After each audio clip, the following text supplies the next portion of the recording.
I lay on the cold kitchen floor, my hand clutched to my side where waves of sharp pain were radiating through my body. It felt like a knife twisting inside me.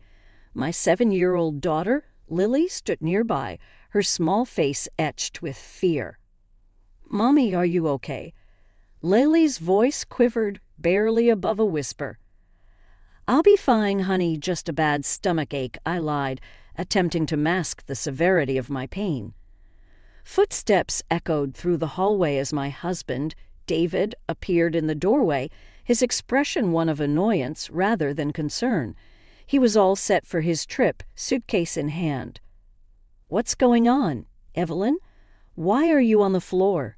David asked, his voice tinged with irritation. "I think it's appendicitis, David. It's really bad. We need to go to the hospital." I managed to gasp out each word, punctuated by pain. He scoffed at me. "Appendicitis? You're probably overreacting. It's likely just indigestion." "But Dave, I really think—" My words were cut off by a sharp jolt of pain, causing me to wince. "I can't miss this trip with Rachel. Just call a taxi or something," he said, unmoved. "I can't even move. Lily's here. I need you," I pleaded, my voice laced with desperation. He shook his head, leaving his suitcase trailing behind him. I was left alone in pain with Lily. Lily's small hands found mine, her tears mirroring my own. "Mommy, don't be sick. You have to be okay."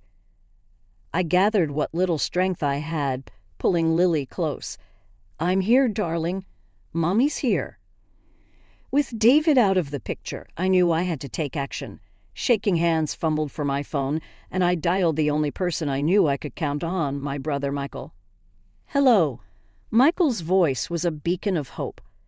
"Michael, it's Evelyn. I need help. I think it's appendicitis. I can't move, and Lily is frightened," I said, each word a struggle. There was a brief, stunned silence, then Michael's voice, steady and strong.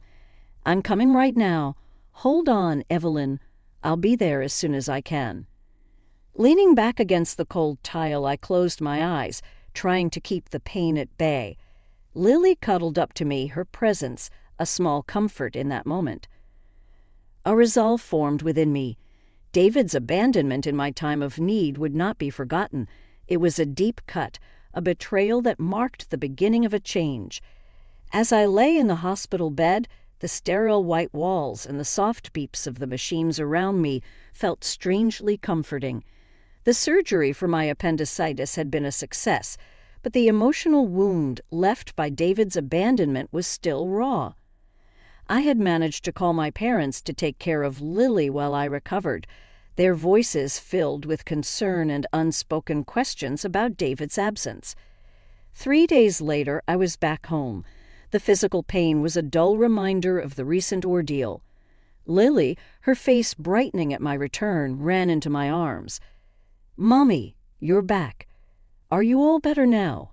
Her innocent question tugged at my heart. "I'm getting there, sweetie," I replied, hugging her tightly, grateful for her presence. The calmness of our reunion was shattered the next day by the sound of the front door banging open. David and his sister, Rachel, stormed in, their voices raised in frustration. "Why didn't you pick us up yesterday? We had to spend extra on taxi and train fares." David's voice was loud and accusing as he entered the living room. I felt a surge of anger at his audacity. "Welcome back. You must have had a tough time," I said coldly, meeting his gaze with a glare. David stopped in his tracks, surprised by my icy reception. Rachel, too, seemed taken aback by the tension in the room. "What's with the attitude, Evelyn?" David demanded. I couldn't hold back any longer. "While you were off enjoying your trip, I was in the hospital," I said, my voice steady but seething with anger. "And you, Rachel, always demanding David's time without a thought for his family." Rachel's face reddened, and David looked bewildered. "What are you talking about? You were okay, right?" he retorted, his tone dismissive. "It's not just about being okay, David. It's about being there when your family needs you. I shot back, my frustration boiling over. Before David could respond, the living room door opened, and in walked Michael, our parents, and David's parents. 14 eyes, filled with varying degrees of anger and disappointment, were fixed on David and Rachel. "Why is everyone here?" David's voice faltered, his confidence waning under their collective glare. I took a deep breath, channeling my pain and betrayal into words. "David, you left me and Lily alone when we needed you the most. I've told everything to both our families." David seemed to shrink under the weight of my words, his usual bravado nowhere in sight. His eyes darted around, seeking an ally but found none. "It's not just about this one incident, David. It's about all the times you've put Rachel's needs above your own family," my brother Michael added, his tone laced with disappointment. Rachel, usually so confident, looked uncomfortable, her gaze shifting from the floor to the angry faces around her. David tried to defend himself, his words a mix of excuses and feeble attempts at justification. The confrontation was intense, the air thick with tension. But for me, it was a turning point. I realized that I couldn't continue living in the shadow of David's neglect. It was time for change, time for me to stand up for myself and Lily. The meeting ended with no resolution, but the message was clear. I had the support of both our families, and David's careless facade had been shattered. As they left, David's parents gave me a look of sympathy, a silent acknowledgement of their son's failings. That night, as I lay in bed, the events of the day replayed in my mind. I felt a mix of emotions, anger, disappointment, but also a newfound strength. David had shown his true colors, and it was time for me to take control of my life. The days following the confrontation were heavy with unspoken words and tension. David tried to act as if nothing had changed, but the air between us was thick with the unsaid. I spent those days reflecting, realizing the depth of my unhappiness and the need for change. The decision I came to wasn't easy, but it felt necessary, like a breath of fresh air in a long-stifled room.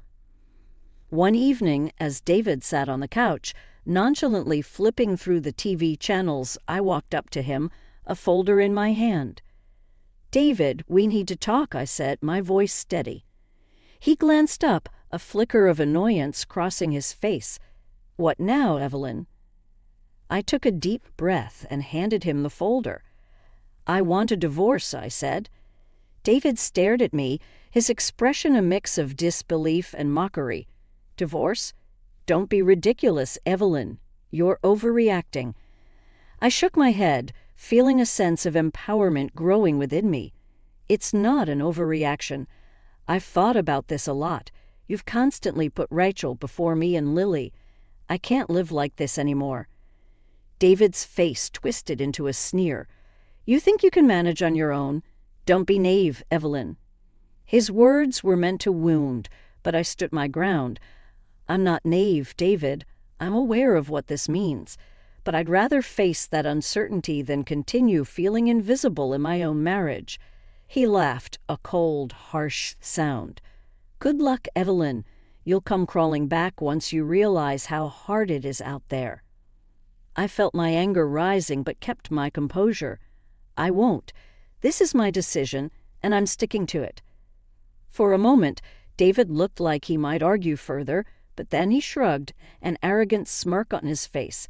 "Fine, have it your way. But remember, I warned you," he said as he turned back to the TV, dismissing me once again. I felt a mix of emotions. There was fear, yes, but also a liberating sense of freedom. I was finally taking control of my life, stepping out of the shadows. The next day, I initiated the legal proceedings for the divorce. It was a daunting process filled with paperwork and legalities, but I was determined. My parents and Michael were supportive, offering help and encouragement during this time. David's true character became even more apparent. He was dismissive and uncooperative, trying to intimidate me into backing down. But I stood firm, bolstered by the support of my family, and the growing realization of my own strength. As the days passed, David's facade began to crumble. The charming, confident man I had married was revealed to be selfish and manipulative, his true colors exposed for all to see. The divorce proceedings were tough, but I faced them head-on. Each step forward was a testament to my newfound resolve. I was no longer the woman who lay on the kitchen floor, ignored and in pain.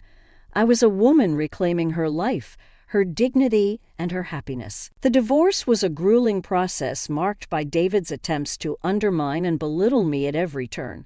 He would often sneer during our meetings, making snide remarks about my capabilities as a mother and my future without him. But his words, once so debilitating, now only fueled my determination to break free from his toxic grasp. "Enjoy your life of struggle, Evelyn," David taunted during one of our final meetings. "You'll soon realize how good you had it with me." His arrogance was infuriating, but I kept my composure. I'd rather struggle every day than spend another moment with someone who has so little regard for his family, I retorted, my voice unwavering. David's smug expression faltered for a moment, replaced by a flash of anger. He quickly masked it with a scoff, but I could tell my words had hit their mark. The day the divorce was finalized, I felt a strange mix of relief and apprehension. I was free from David, but the journey ahead was daunting. Yet, as I walked out of the courthouse, a sense of liberation washed over me. I was ready to face whatever challenges lay ahead. In the weeks that followed, David's life began to unravel. His neglectful behavior and the divorce became the talk of his workplace. Colleagues who once admired him now looked at him with a mix of pity and disdain. His charming facade had crumbled, revealing the pettiness and selfishness beneath. Word of our divorce and the reasons behind it spread through our community, thanks largely to my cousin, a well-known figure in our neighborhood. David, who had always prided himself on his image and reputation, found himself the subject of whispered conversations and judgmental glances. Rachel, too, faced her share of backlash. Her interference in our marriage was now public knowledge, and friends and neighbors began to view her with suspicion and disapproval. The bond she once shared with David, unbreakable in her eyes, was now strained and awkward. One evening, while picking up Lily from school, I overheard a heated argument between David and Rachel outside their house. Their voices were laced with blame and resentment.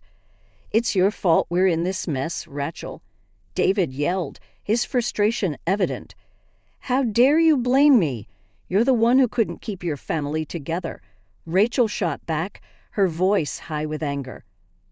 Their argument was a stark contrast to the united front they once presented.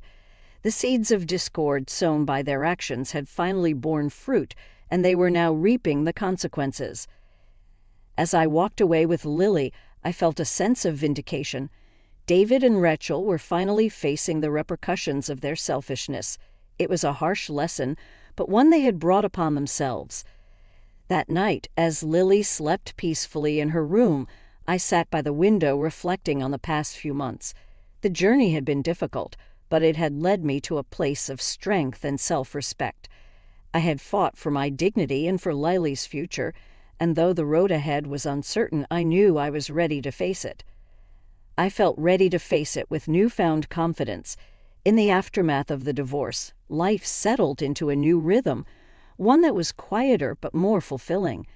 The shackles of my unhappy marriage were gone, and in their place was a newfound sense of independence. I started to rebuild my life piece by piece with Lily by my side.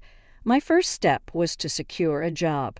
The gap in my resume due to years dedicated to motherhood was a concern, but I was determined. After several interviews, I landed a position at a small accounting firm. The firm was run by a woman who believed in supporting working mothers, and the environment was understanding and flexible. It was a perfect fit for me. Lily adapted to the changes with the resilience that only children possess.